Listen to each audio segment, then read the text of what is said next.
हम इस वक्त झारखंड के सीएम हेमंत सोरेन का एक ही स्टेटमेंट आपको बताना चाहेंगे। उन्होंने चुनाव रैलियों में वादा किया था कि अगर हम 5 लाख नौकरी एक साल में नहीं देंगे तो राजनीतिक से संन्यास ले लेंगे।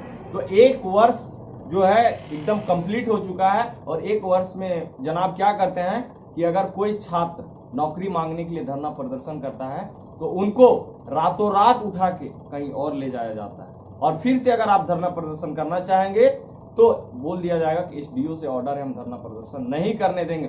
लेकिन फिर उसी मैदान में एक वर्ष पूर्ण होने की आप उपलब्धि कहें या विश्वासघात दिवस कहें, ये हम आपको इस वीडियो में पूर्ण बताएंगे कि कैसे विश्वघात दिवस मनाया गया इस बार। लेकिन हम बात करेंगे फिर वही रोजगार के विषय में कि झारखंड सरकार जो है रोजगार का मुद्दा लेकर सरकार जो है सत्ते में आई है, लेकिन अपने मुद्दों से भटक कर अपना जो कार्य है वो नहीं कर रही है। तो इसके बारे में आप क्या कहना चाहिए?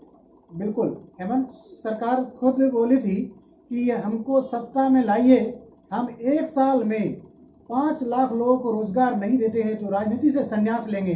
तो कहाँ गए वो वादा, कहाँ गए वो जो उन्होंने आश्वासन दिया था वीर निर्मल महतो जी के स्थापना दिवस में उन्होंने वादा किया था और एक साल हो गई पूरी तरह से और उन्होंने ना कोई वादा पूरा किया। मात्र 326 जेपीएससी, वो भी विवादित, उसी को वो उपलब्धि गिना रहे हैं और इनको तो इस्तीफा दे देना चाहिए राजनीति से, लेकिन उपलब्धि गिना रहे हैं। ये बहुत ही शर्मनाक स्थिति है और बहुत ही निराशाजनक है।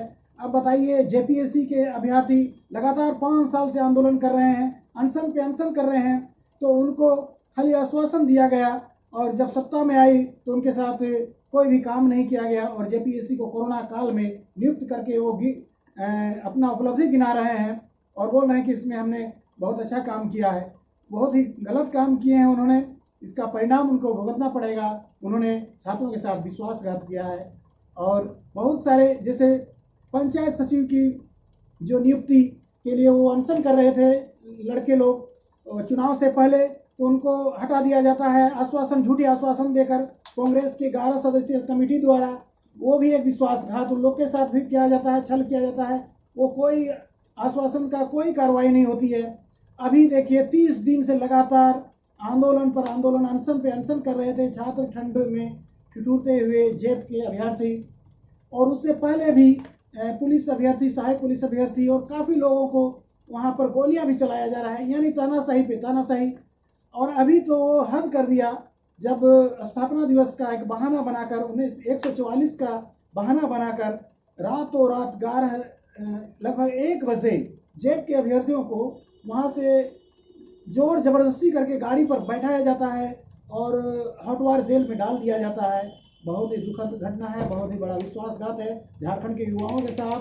आप उसे नौकरी नहीं दे सकते थे तो आप इतनी बड़ी बड़ी वादा क्यों करते हैं? इसे कहते हैं विश्वासघात।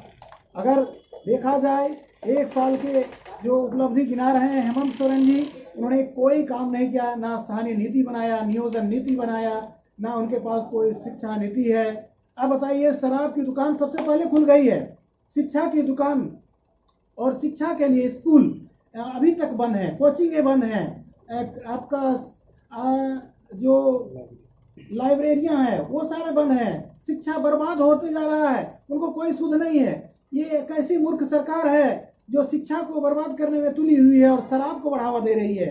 ये दुर्भाग्यपूर्ण स्थिति है झारखंड में। इसीलिए बहुत जल्द युवा लोग मिलकर राजनीतिक विकल्प की भी बात कर रहे हैं। बहुत जल्द एक नया सोच का और ईमानदार, क्योंकि ये सरकारें पिछले 20 साल से जितना कुछ होना चाहिए था किसी भी सरकार ने उसके लिए काम नहीं किया और युवाओं एक नया विकल्प सोच रहे हैं बहुत जल्दी।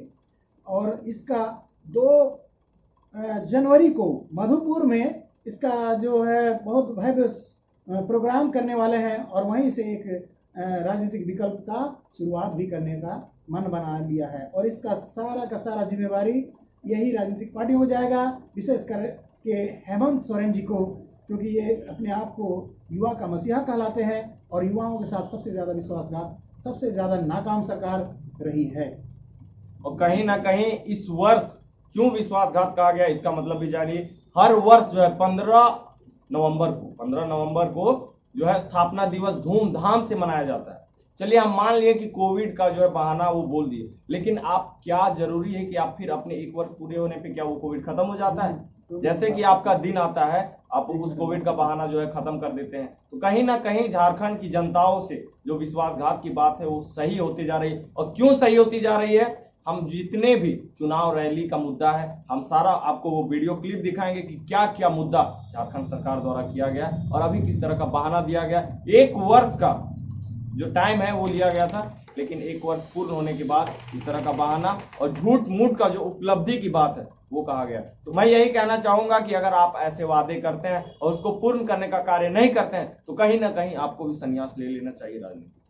जो आप बात किए थे कि हम 5 लाख नौकरी अगर 1 साल में नहीं दे पाए तो राजनीतिक से संन्यास ले लेंगे, तो अब वक्त आ गया आप संन्यास ले लीजिए, क्योंकि आपसे अगर ऐसा कार्य नहीं हो रहा है तो कोई फायदा नहीं है कि हम जनता आपको जिस सत्ता पे बैठाएं आप उसके लिए अगर कार्यरत नहीं है तो उसका कोई फायदा जनता तक नहीं पहुंचती। धन्यवाद। मेरा नाम